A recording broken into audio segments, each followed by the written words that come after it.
The ICU smelled like bleach and rain, the kind of sterile air that feels heavy in your lungs. I had been there for hours, holding my brother's hand, whispering stories he couldn't hear. The machines hummed beside him, steady but fragile.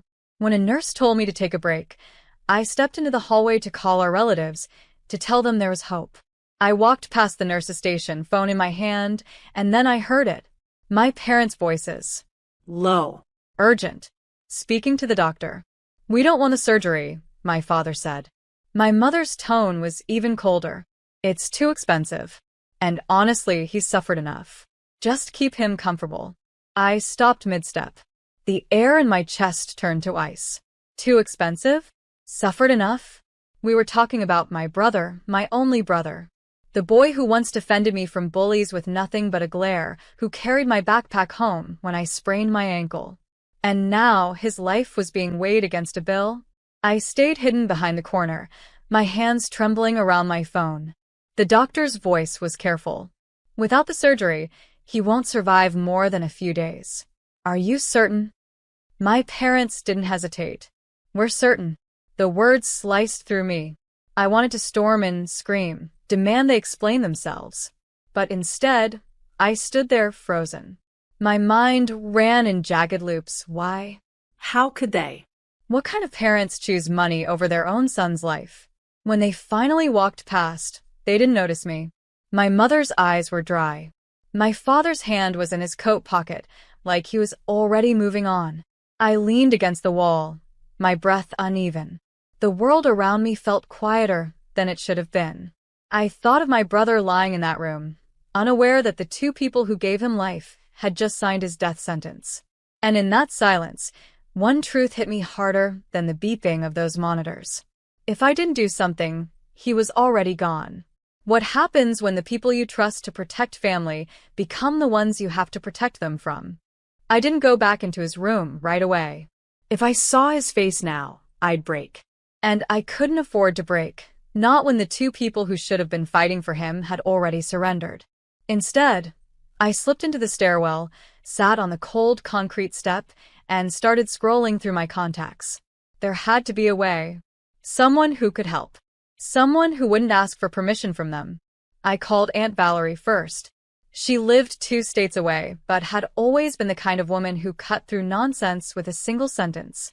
"I'm listening," she said after I told her everything in a rush, my voice shaking. She didn't even pause. "Get the consent forms. If your brother named you as next of kin or gave you power of attorney, you can override them. Even if he didn't, there are ways." My hands tingled with adrenaline. "But they'll know." "Good," she interrupted. "Let them know you're not going to watch him die." I hung up and wiped my face. No more hiding in corners. No more freezing in place. I marched to the nurse's station, found the doctor they'd just spoken to, and said, "I'm his sister. I want to talk about that surgery." He looked at me carefully, his eyes flicking toward the hallway where my parents had disappeared. "They made their wishes clear," he said softly. I leaned forward. "Their wishes aren't his. And if you check his file, you'll see he wrote my name under emergency contacts. Not theirs." The doctor hesitated, then stood. "Follow me." Inside his office, he pulled up the records. My name was there, bold on the screen. And just like that, the decision shifted. Papers were printed. A pen was placed in my hand. My signature felt heavier than any document I'd ever signed, but my hand didn't shake. I was done letting silence decide his fate. When I walked back into my brother's room, the hum of the machines felt different. The surgery was scheduled. He had a chance now. But I also knew this. When my parents found out, the real fight would begin. I didn't have to wait long for the storm.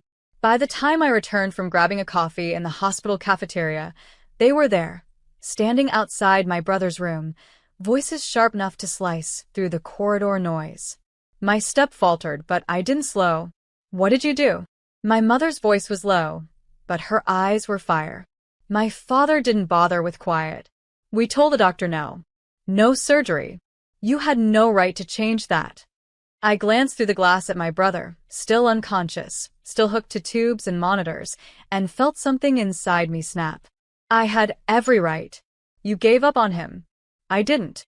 My father stepped closer, the smell of his cologne clinging like an old memory. You think you're some kind of hero? You have no idea what this will cost. I met his stare without blinking. If it costs every dime I have, I'll still sleep at night knowing I didn't let him die because of a bank balance. People were watching now, nurses at the desk, visitors passing by. My mother's lips tightened into a practiced smile for the audience, but her whisper to me was venom. You'll regret this. Don't expect our help when it all falls apart. I leaned in, just enough that she could hear me, but the others couldn't. I don't need your help. I just need my brother alive. She pulled back like I'd slapped her. My father's jaw tightened, but for the first time in hours, he didn't have an answer. The doctor appeared then, holding a clipboard. We'll prep him for surgery in 20 minutes. His tone was steady, but his eyes flicked between us, reading the tension like a headline. My parents didn't say another word. They turned and walked down the hall, shoulders stiff. I went back into my brother's room, sat beside him, and took his hand again. My thumb brushed over the foretape. You're going to make it, I whispered. Even if I have to fight everyone to get you there. The hours of the surgery felt endless. Every tick of the clock above the waiting room door was another reminder that this was a fight I hadn't planned for, but one I refused to lose. I sat alone in a corner chair, coffee long cold, fingers twisting the hospital band around my wrist. My parents didn't sit with me. They paced on the far side of the room, whispering in clipped tones, shooting glances my way like I was the problem here. When the surgeon finally came out, his mask pulled down, I stood so fast my knees cracked. He made it, he said. It'll be a long recovery, but the surgery was a success. The relief was instant, dizzying. I wanted to laugh, cry, collapse all at once. But then I saw my parents' faces, tight, unreadable. No joy, no gratitude, just calculation. The surgeon moved on, leaving us in the awkward space between victory and whatever this was. My mother approached first, her voice syrupy for the people in earshot. Well, I guess we'll see how this turns out. I stared at her. He's alive. That's how this turns out. She gave me a small, sharp smile and walked away. My father lingered, lowering his voice. You don't understand. You think you saved him, but all you've done is delay what's coming. That's when it hit me. This wasn't just about money. This was about control. About whatever future they'd already mapped without him in it. And for the first time, I wondered if they had wanted him gone for a reason far darker than I'd imagined. When I went to see my brother in recovery, he was pale but breathing steadily, his chest rising under the hospital blanket. I took his hand again. You have no idea what they almost did to you, I whispered. But you will. And when you're strong enough, we'll deal with it together. In that moment, my mission changed. I wasn't just going to protect him. I was going to find out exactly why our parents had chosen to let him die. I started with the insurance papers. The ones my parents had refused to explain when I asked. The ones they'd filed quietly after my brother's accident, brushing me off with. We've got it handled. But now that he was stable, conscious, and slowly starting to speak again, I had time and motive. I visited the house while they were out. I still had a key. My father had forgotten to change the locks. A mistake.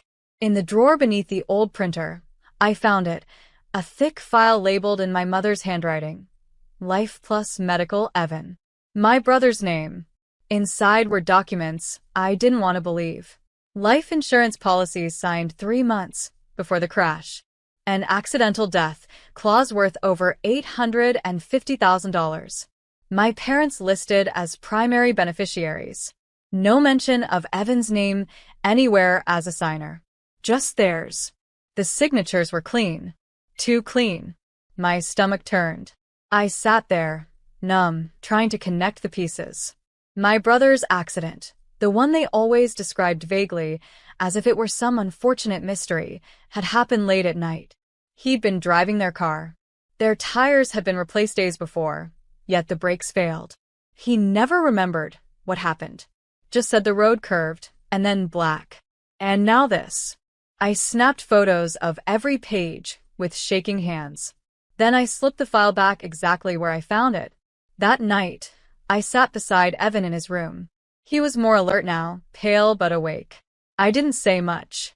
Just fed him sips of water and watched his eyes scan the ceiling like he was chasing thoughts he couldn't quite catch. Then he whispered, "Did they come?" I swallowed hard. They were here. Not for long. He blinked slowly. I heard them talking before I went under. Something about the house. The inheritance. I think they want me gone. I squeezed his hand. You're not going anywhere. And whatever they're hiding, I'm going to bring it into the light. Because now I knew this wasn't just betrayal. It was premeditated. And I was done playing the obedient daughter. The first thread I pulled was small. A quiet conversation with Aunt Valerie, over coffee in her sunlit kitchen, where I slid my phone across the table and let her scroll through the photos of the insurance papers. Her eyes darkened. This isn't just suspicious, this is criminal. I leaned in.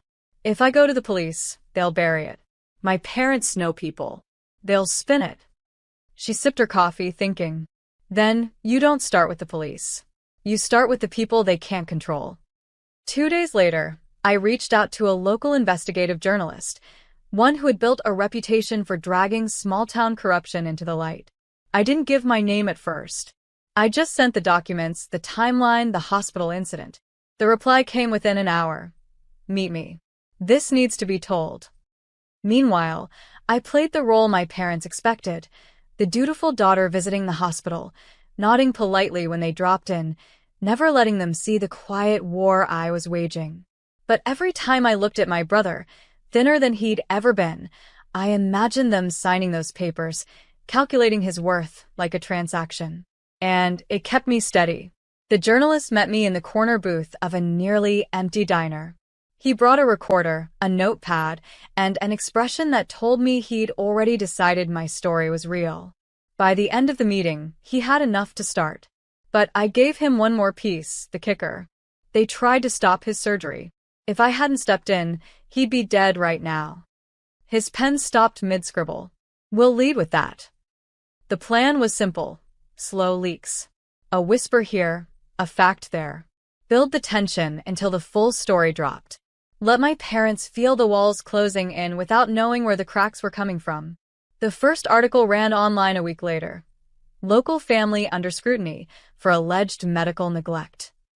No names yet. Just enough detail for them to recognize themselves in every word.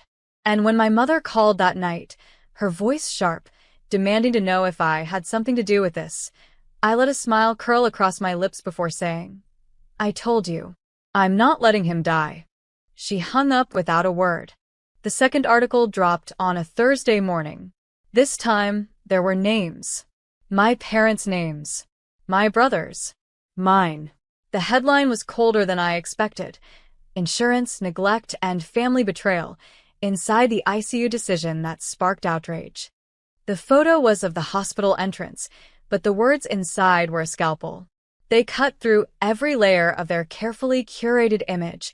The respected churchgoers, the loving parents, the couple everyone trusted. By noon, their phones must have been on fire. I knew because mine was. Texts. Voicemails. From them. From relatives. From neighbors I hadn't spoken to in years. Some were supportive. Others told me I'd destroyed the family. But I wasn't the one who signed those papers. That afternoon, I went to the hospital. My brother was stronger now, able to sit up, his voice still rough but steady. It's all over the news, he said. People are talking. I pulled a chair close. Good. Let them. We were mid-conversation when my parents walked in. Their faces were pale, tight, like they'd been carved from marble overnight. My mother didn't look at my brother. She went straight for me. You've humiliated us, she hissed. I stood. No. You humiliated yourselves when you chose money over your own son. My father tried to play peacemaker, his voice low, rehearsed. We can fix this, but you have to stop talking to the press. They'll ruin us. I stepped back so I could see them both, the people who raised me and the people who had tried to erase my brother. You're worried about being ruined? You should have thought about that before you tried to make him disappear.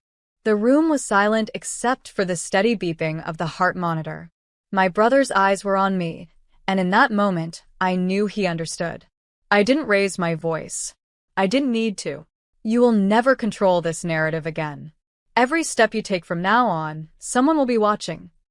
My mother flinched, but didn't answer. My father's mouth opened, then closed. And for the first time, I saw it fear. Not of exposure. Of me. It didn't take long for the ripple to turn into a wave. By the end of the month, the third and final article hit. A deep dive, complete with the scanned insurance forms I'd photographed, the timeline of my brother's accident, and the doctor's confirmation that my parents had refused surgery until I intervened. There was no spinning it now. Their friends stopped answering their calls. The church asked them to step down from every committee. My father's consulting contracts evaporated one by one. The whispers became open conversations, and the people they once ruled over with charm and intimidation now crossed the street to avoid them. Financial ruin came next. Legal inquiries froze accounts. The payout they'd planned for was gone before it ever existed. The attorney fees alone were enough to choke them. And me? I didn't gloat. I didn't need to. My brother was home, propped up on the couch in my apartment, color back in his cheeks. He'd read every article. He knew every detail now. One evening, he looked at me over a plate of takeout and said, "They'll never forgive you." I smiled faintly. Good. I didn't do this for their forgiveness. Outside, the sky was painted in gold and violet. For the first time in months, the air didn't feel heavy. The war was over. A week later, I saw them for the last time. They were leaving the courthouse, surrounded by reporters, eyes down, clothes rumpled. I didn't approach. I just stood across the street with my brother beside me. They looked up once, long enough to see us together, alive and unbroken. I didn't wave. I didn't speak. I just let the silence between us do what it had always done, tell the truth. And this time, they were the ones frozen in disbelief.